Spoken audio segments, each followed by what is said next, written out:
గత ప్రభుత్వంలో ధరణి పేరుతో జరిగిన అవకతవకలపై కాంగ్రెస్ ప్రభుత్వం దృష్టి పెట్టిందని, దీనిపై సమగ్ర విచారణకు ఫోరెన్సిక్ ఆడిట్ ఇవ్వడం జరిగిందన్నారు సీనియర్ కాంగ్రెస్ నేత వి హనుమంతరావు. ధరణి వల్ల నిజమైన పట్టాదారులు అనేక ఇబ్బందులు ఎదుర్కోవడంతో ప్రభుత్వం ఈ నిర్ణయం తీసుకుందన్నారు. దీంతో ఇప్పుడు నిజమైన హక్కుదారులు ఎవరనేది బయటకు వస్తుందన్నారు హనుమంతరావు.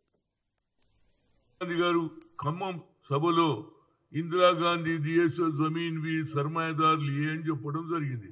దానికి ఇవాళ నేను చాలా సంతోషంగా ఎందుకున్నట్టే, ఇవాళ కాంగ్రెస్ ప్రభుత్వం ధరణి అవకతవకలపై ఫోరెన్సిక్ ఆడిట్ చేస్తున్నది. అంటే ఎవరెవరు గతంలో ఎవరి భూములు ఉండేవి, ఆ భూములు ఎవరెవరు కాజేసిండ్రు అనేది ఫోరెన్సిక్ ఆడిట్కి ఇస్తున్నారు. కనుక ఇది నేను గత 5 ఏళ్ల నుంచి బీఆర్ఎస్ ప్రభుత్వంలో 4 ఏళ్లు కొట్లాడినా ఇప్పుడు 5వ సంవత్సరం వస్తుంది.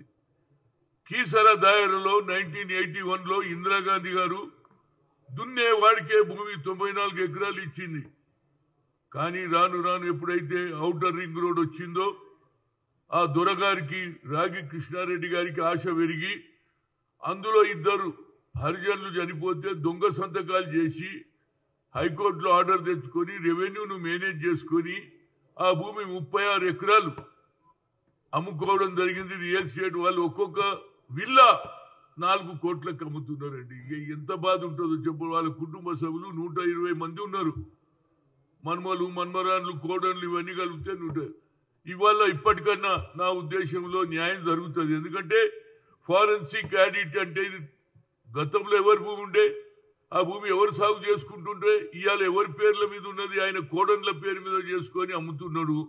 కనుక నేను కలెక్టర్ను కూడా కలిసిన, అయ్యా 36 ఎకరాలు వాళ్ళు మిగతా భూమి అన్న పేద ప్రజలకు ఇస్తే వాళ్ళ బతుకు తెరువులు బాగుంటాయని నేను రెవెన్యూ మినిస్టర్ను, అదేవిధంగా రేవంత్ రెడ్డి గారు ఇది సరి అయిన సమయంలో ఇలాంటి నిర్ణయం తీసుకున్నందుకు నేను ముఖ్యంగా రేవంత్ రెడ్డి గారికి నా ఉదయపూర్వక ధన్యవాదాలు.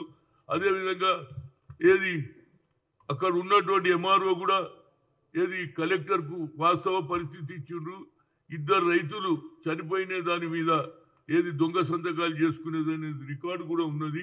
తప్పనిసరిగా ఈ కేసులో న్యాయం జరిగితే నిజంగానే ఏ విధంగానేది ఇది ఇందిరాగాంధీ ప్రభుత్వం అంటున్నారో, ఇందిరాగాంధీ ఆలోచనను మొట్టమొదలు దీన్ని సెటిల్ కావాలి. ఎందుకంటే రాహుల్ గాంధీ గారి సాక్షాత్తు ఖమ్మం మీటింగ్ లో ఇందిరాగాంధీ దియేసో జమీన్ సర్మాయదార్ లేదే బీఆర్ఎస్ గవర్నమెంట్ అని చెప్పిండు. కనుక దీన్ని తప్పనిసరిగా సెటిల్ చేస్తే మిగతా భూమి వాళ్ళు వస్తే వాళ్ళ బతుకుతారు. ఇవాళ అడక తింటున్నారు, రోడ్ల మీద పడుకుంటున్నారు ఎస్సీలు.